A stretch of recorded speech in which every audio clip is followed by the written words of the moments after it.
Life is a quest for logic and reason. It is a quest to find balance between science and faith. Life is a quest for knowledge and understanding. But most importantly, it's a quest for personal discovery. Whatever your quest, knowing yourself is the beginning of all wisdom. Welcome to Quest.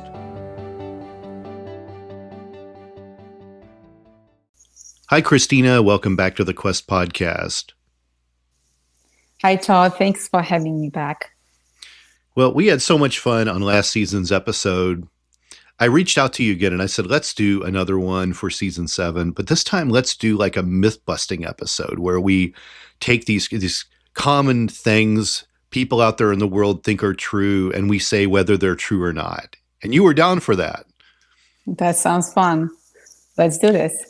So I went out to my listeners and I got some of these are compiled from my listeners and some are just kind of my own that I threw in that I was curious about. And you have a few of your own that you came up with, and we're going to address whether these things are true or false today and hopefully bust some myths out there that people think are true. So are you ready? I am ready. Let's do this. Okay. So these are in no particular order, but let's just go ahead and start here at the top. You need small, frequent meals to boost your metabolism. That is a myth. And it's kind of an old school a theory. People used to think that just if you eat small, frequent meals, it will help you lose weight or prevent you to gain weight. But the reality is it's not the frequency and the timing of the meal that matters, but more what kind of food you're eating and how much you're eating. So if you're eating foods that are high processed food and high in fat and lower in fiber and plant-based vegetables, fruits, and things like that, then it really is just about what type of food and quality of food that you're eating versus how frequently you're eating. And quite frankly, some people prefer to eat smaller meals more frequently. It works better for their digestion and it works better for their overall energy level. And some prefer set meals like breakfast, lunch, and dinner. As long as meals are balanced, they contain protein, healthy fats, and complex carbs, you don't have to have small, frequent meals for good metabolism. Good. And which brings me to the next question. You mentioned it right here. So carbs, let's talk about carbs. Carbs make you gain weight. Is this a myth or not? It's definitely a myth. Carbs are essential, and we've been eating carbs for as long as we remember. Carbs, fruits, vegetables, whole grains, all contain carbs. But we have to differentiate between types of carbs. What are some healthy carbs and what are some unhealthy carbs? So your healthy carbs are the ones that provide you with fiber, that keeps you full. It feeds your microbiome. It has vitamins, minerals, antioxidants. These are all great carbs. So they come from whole grains, wild rice, buckwheat, and quinoa, or complex, or like starchy vegetables, like sweet potatoes, you think about it. Obviously fruits and some other vegetables too, legumes. But then you also have foods like processed flour or pastry. These are carbs too, but they have a very different role in our body and they affect our metabolism very differently. So saying that putting all carbs in one basket is incorrect. So we have to really be clear on that and make sure that people understand there is a difference between those two groups. Processed carbs are very packed with processed sugar. They make you eat them more frequently and in a larger quantities, so they can contribute to weight gain. But rarely when people eat complex carbs and balanced meals, they will be gaining weight unless they're over consuming calories overall. Sure. Sure. The next question is, gluten-free foods are healthier by default. Yes, this is like a marketing strategy. So people believe that if something is labeled as gluten-free, it's automatically great for you or better for you. What I found when I was reading, and I'm reading the food labels quite often, that gluten-free, processed gluten-free products oftentimes filled with other not so healthy items. So you have fillers, you have added sugar, added fat. They're stripped away from nutrients unless they're fortified. So not necessarily they are automatically better. A lot of times they're highly processed food, actually. So people have to be careful because gluten contributes to a certain texture of the food. So when you take that away, you have to replace it with some other components that will make the food taste how you want it to taste. So then you start having additional items that are not necessarily healthy. So what I always suggest, unless you have celiac or you have gluten sensitivity, in that case, gluten-free foods are definitely good for you. However, when people choose gluten-free items, I always suggest for them to go for naturally gluten-free items, grains that are gluten-free, quinoa, rice, and then also legumes or fruits, vegetables. These are all natural gluten-free items. So if you want to, use gluten-free foods, go for unprocessed, healthy for you, natural gluten-free items. I hear also that there's a lot of cross-contamination with gluten, not only in your home kitchen, but when you order things. And I found this out from someone that ordered a gluten-free pizza once. And they said pizza ovens, obviously not pizza places don't have a lot of pizza ovens, and they're cooking regular pizzas next to the gluten-free pizzas. So is there any truth? Just maybe this is just a sub-question. Does this cross-contamination, is this also a real thing?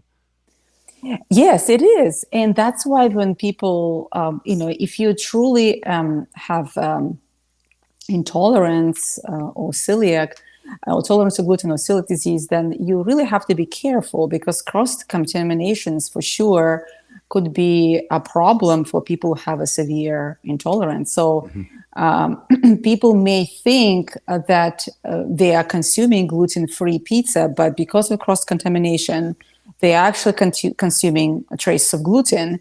And if they are sensitive or ultra sensitive, they can have a reaction for sure. And it's unless the facility is strictly gluten-free, you pretty much can assume that you're not going to have completely gluten-free item, unless it's packaged and it's labeled gluten-free. Right. The next question is, fruit has too much sugar and we need to avoid it. Yes, fruits have been vilified, and I feel sad about it because fruit is natural, fantastic, nutrient-packed, fiber-packed food, and we shouldn't be avoiding it. I think the moderation is the key. We don't want to overconsume and eat fruits all day long per se, and definitely we'll have to be careful with concentrated form of fruits like a fructose, and fructose is a sugar in fruits. So when we consume a lot of processed forms of fructose, then that becomes a problem, but not a whole fruit, because whole fruit has fiber, and fiber slows down absorption of your carbs and sugar, and so it feeds your microbiome. It makes you feel full or fuller, and it's not as addicting per se as your concentrated form of fructose. Sure. The next question is, all calories are the same. Yeah, so True or false? So it is. They are not all the same. So if you think about 100 calories that comes from broccoli and 100 calories that comes from a candy or a pie, it has a very different effect on your metabolism, on your hormones, on your mood, on your microbiome. So from health standpoint, they are not the same. They're very different. And obviously, we always encourage, I always encourage my clients to eat healthy calories, right? Consume healthy calories. In terms of, if we talk about the weight and weight maintenance, that's when, in some way, calories are the same. Because if you eat a healthy food and you're over consuming in terms of calories, even the food is healthy and it provides various health benefits, you will still gain weight because you're consuming more than you're burning. Yes, if you're consuming 1,000 calories of, let's say, I don't know, some processed, I know, muffins and cookies, but it's 1,000 calories. Yes, health-wise, it's not going to benefit you, but you will still create a caloric deficit and probably lose weight. Yeah. Yeah. It's interesting. I mean, calorie is just really a unit of measurement, to my understanding. Unit of energy, yes. That's what people, I think, this is my problem with just so much information out there in the world of nutrition. Just everyone categorizes it, calls things this, and then there's button words here and there that pop up that become trendy. But calorie is really just a unit of measurement. It is. I had someone tell me one time, this person was, and I might have actually talked about this in our previous episode. And I want to encourage everyone, if you're liking what you're hearing from Kristina, go back to last season and listen to her full interview so you can hear everything we talked about in that. But I'll retell this story if I didn't tell it before. But I had a professional wrestler friend of mine, a guy at the WWE. And I was always surprised about how these guys ate. And he really just put it down into this one simple equation. And he was like, look, we can eat whatever we want, right? We can eat cheesecake. We can eat 6 cheeseburgers from McDonald's. Like, we can eat as much as we want as long as we're doing the exercise to counter it. He said, the day you quit exercising or you modify that routine, well, now that stuff's staying in your body. But he said, it's just fuel. That it's like in a car. It's just fuel. And he said, well, that's why we eat the way we do, why we'll go order 6 Big Macs, because we're not only exercising all day and weight training all day, but then we're performing at night in a ring where there's cardio and again, lifting and gymnastics and stunts and all this. And he said, we're just burning. And he said, of course, like gassing up your car, you can buy really good gas to put in your car. And he said, and we can buy really expensive foods and get all those vitamins and nutrients we need. But also sometimes we just need just gas and go. And I thought that was a very fascinating way to put it. He said for people that aren't wrestlers, he said, you can eat a piece of cheesecake in your diet. You can cheat, but just make sure that next day you add a little something extra into your exercise and you can live whatever food lifestyle you want. Yeah, you definitely have to compensate. And I always support healthy and clean eating because that's the best for you and for our body. But when it comes down to calories, yes, I mean, they're all a unit of energy, and they will be stored if you are over consuming, and you will lose weight if you're under consuming calories. Yeah. So I thought it was a really fascinating way to think about it. It's just think about it like you're a car burning gas. I just thought that's neat. Exactly. The next question we have is lemon water helps you burn fat. That's definitely a myth. You see that a lot on the internet, and I think lemon water is great. I love lemon water, warm lemon water, but definitely doesn't help you burn your fat. Again, it's refreshing. It can give you some vitamin C, and it's a good maybe morning ritual. But in terms of it's detoxifying. It's good, healthy thing to do, but I don't think it's not going to help you lose weight. Just because we were talking about calories earlier, it's about a total calories per day that you are burning. But what lemon water can do is just to fill you up, right? So like people who are well hydrated throughout the day, whether it's a lemon water or just regular water, they tend to probably eat less, because oftentimes we eat because we're thirsty, not necessarily hungry. So oftentimes with my clients, I always make sure that they are hydrated enough, especially if their goal is to lose weight, just because you just cut back on a lot of unnecessary snacking or eating if you're well hydrated throughout the day. For sure.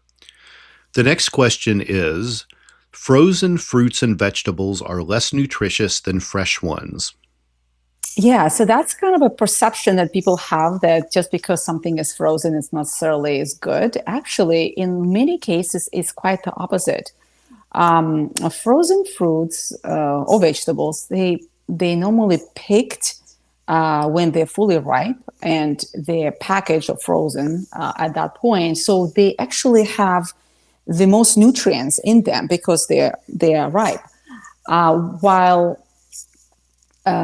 fresh fruits and vegetables, a lot of times they get transported. So during the transportation, they get picked earlier, so they sort of ripe during transportation, or they're exposed to heat and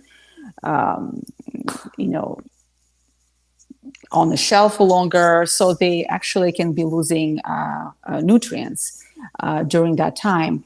So as long as the frozen fruits, vegetables don't have anything else added to them, because a lot of times you have to look at the label to see if it's if you don't recognize some items on a label, that means it's not, there's other things added.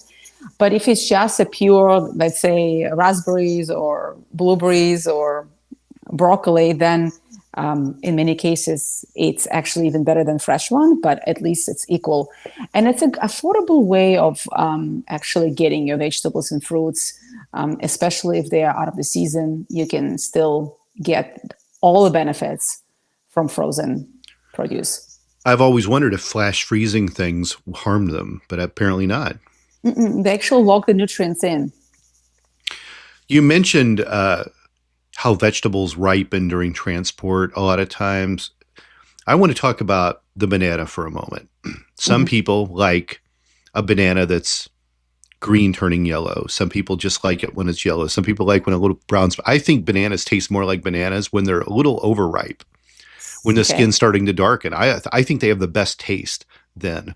So I'm curious, in those phases of watching the banana ripen, is there a phase that has the most nutrients, or when it's overripe, does it have less? Yeah, so as the banana gets sweeter or yellower and start getting brown spots, actually that's when they have more sugar, right? So the sugar content goes up as it gets sweeter. It's actually less nutritional, I guess I should say, than a banana that is more on the greenish to yellow side. And that's the time when that's it. At that form, banana is actually better for your gut. It's actually really good for our gut microbiome. So I always tend to eat or buy bananas that are not completely green, but between green and yellow. Sure. Interesting. Yeah. I've been doing it wrong all these years. We'll live and learn. I'm not going to stop, folks. Even if she just told me, I'm still going to eat them when they're a little overripe. Overripe bananas are great for banana bread. Yes. So those are good ones. Eating late at night, for instance, after 8 p.m. makes you gain weight. Is this a myth? Yes, it is a myth. And here's why. It's not the timing that matters.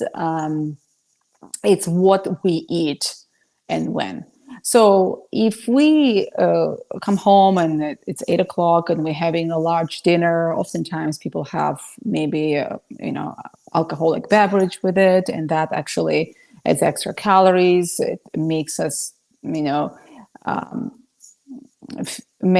actually promotes appetite, and sometimes makes us choose things that we probably wouldn't choose to eat. It relaxes us, right? So, and the larger dinner is normally the largest meal of the day for most people. And oftentimes in the evening, we tend to have some dessert, or people just have some kind of emotional eating. Maybe they were stressed during the day and now they want to eat something extra, something sweet, something crunchy. So these are all things that are kind of actually contributing to weight gain versus the timing. In terms of eating a large meal, I always suggest not to eat too late, just because it takes 3 to 5 hours for food to be broken down and absorbed. And so you don't want to be eating so late that the body is processing the food at 12 o'clock or 1 Right. o'clock in the morning. So you want to finish earlier, at least 2-3 hours before the bedtime, so that you have a restful sleep and you have just restful sleep. And in terms of weight gain, as I said, it matters how much and what kind of food you're eating at dinner. Right. Right. This next question is from me. From you. This is one I slid in. You can never weigh more than the weight of the food you eat. Which I think is the ultimate myth-busting question, in my opinion.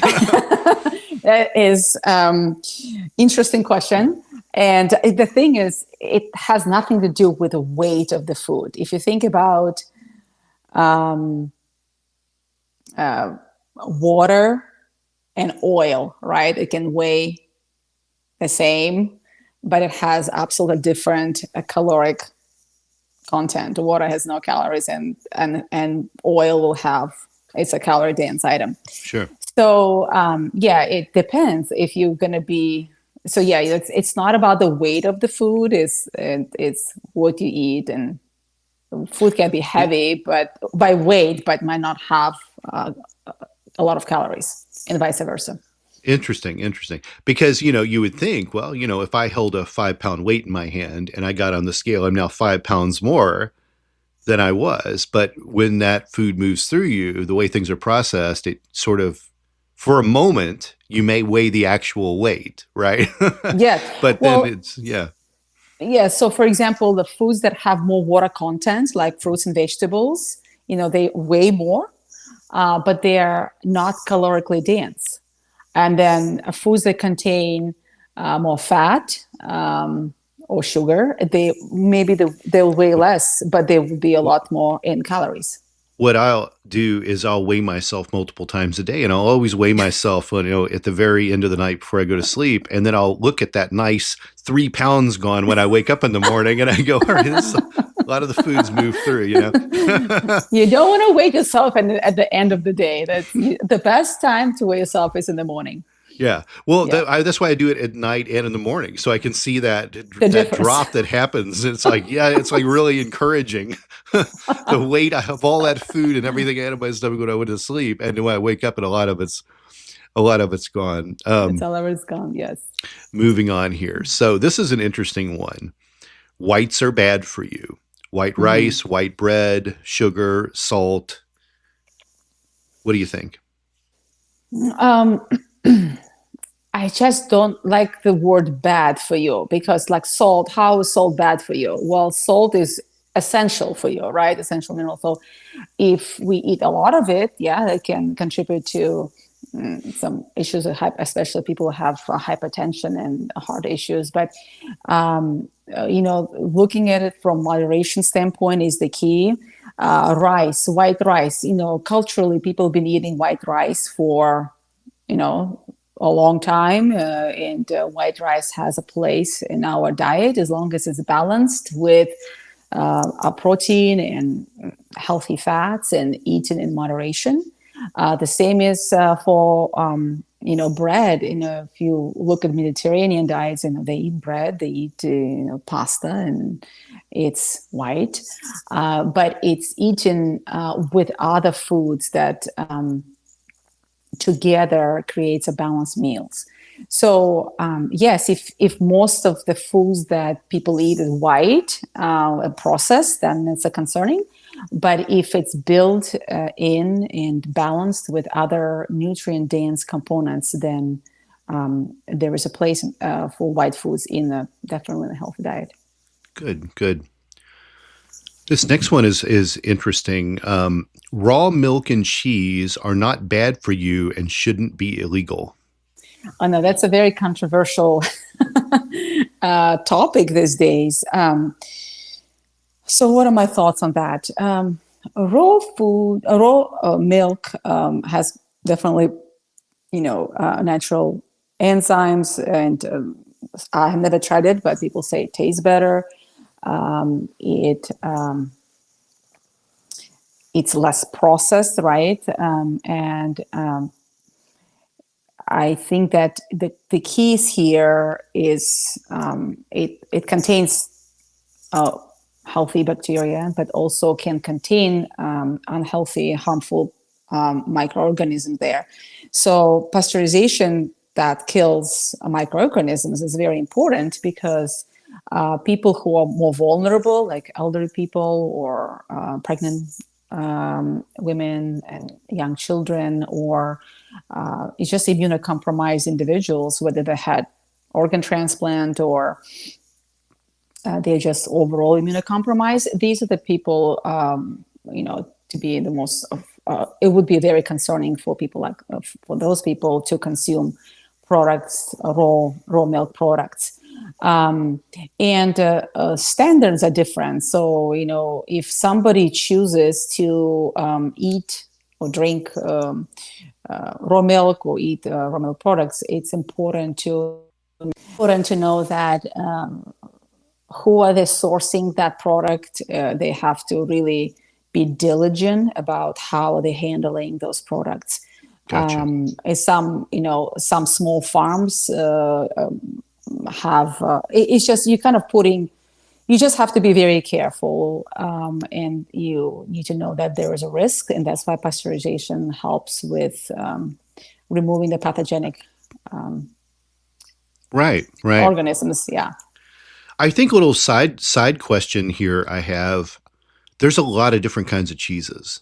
Mm-hmm. Is there a healthier cheese than another cheese? Well, I think in terms of like aged cheese, right? So aged cheese is better for you because, if we talk about the raw cheese, that if it's aged, it's sort of like a dehydrated, so it has less liquid, right? And bacteria like to thrive in liquid, and it also more acidic. So these are also helps to prevent bad bacteria to thrive. Gotcha. So aged cheese like Parmesan, things like that. A lot of people around the world eat raw aged cheese, like Parmesan is an example. Yeah. Yeah. Mm-hmm. Last question.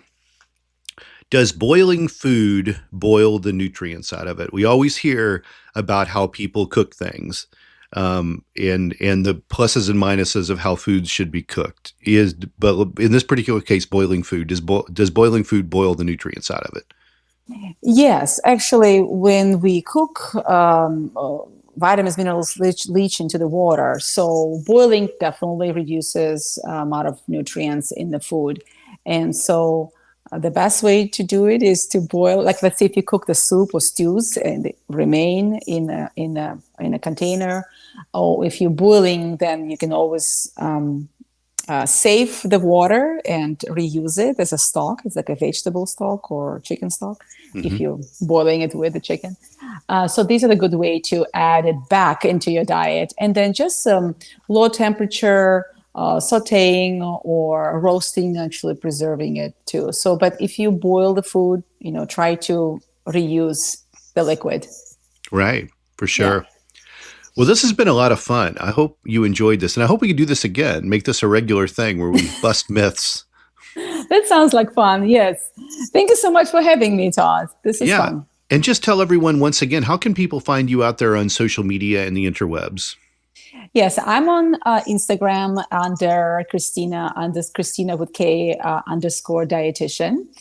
Follow along for wellness and nutrition tips. And you can also check my website. It's under www.welcostudio.com. That's where you can find me. And if you need to book an appointment with me or reach out to me with questions, I'm happy to answer any additional questions.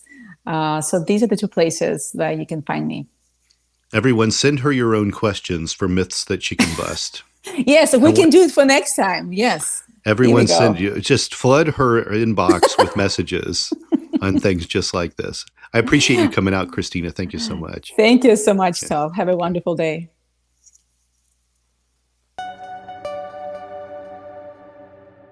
MetaCortex Publishing hopes that you've enjoyed this presentation. Please take a moment to listen to some other podcast offerings from MetaCortex Publishing.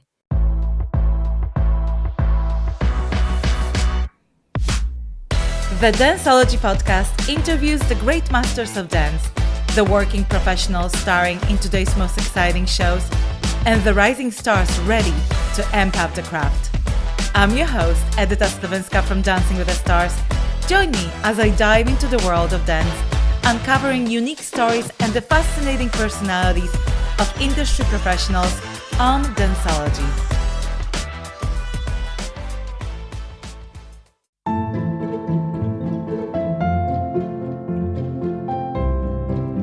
Hi, I'm Father Daniel Duplantis, a Catholic priest, martial artist, and host of the Karate Priest podcast. Have you ever wondered what the church teaches about different topics? Are you a martial arts enthusiast or just someone who wants to learn more about martial arts? I'd like to invite you to join me and many guests on my podcast as we cover topics of faith, everyday living, and martial arts on the Karate Priest podcast. The No Earthly Explanation podcast investigates the things that are unexplainable, hosted by world-renowned investigative researcher Donald R. Schmidt and scientist Ellie Ringo.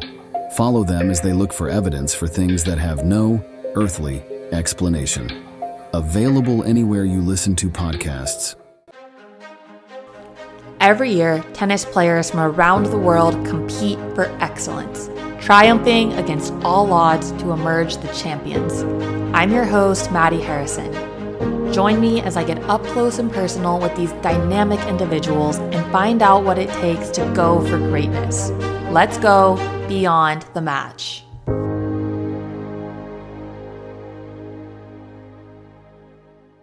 Cult Following is a podcast that studies the personalities and common traits of cult leaders and their followers. Get the real story behind these infamous and oftentimes tragic cults from a new perspective, through exhaustive research, and from interviews with people that were there. Available anywhere you listen to podcasts.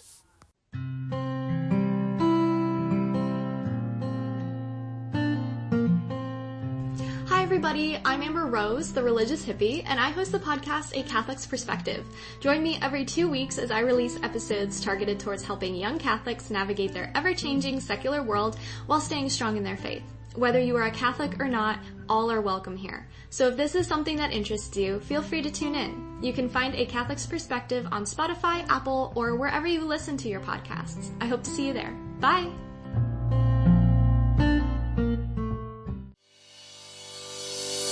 Thank you for listening to this podcast. Please be sure to rate and review this episode. This podcast is produced by Todd Fisher and Anthony Smith and is distributed by MetaCortex Publishing. This podcast is copyright. Any previously trademarked or copyright content is used by permission. Information and opinions stated in this podcast should not be construed as medical advice.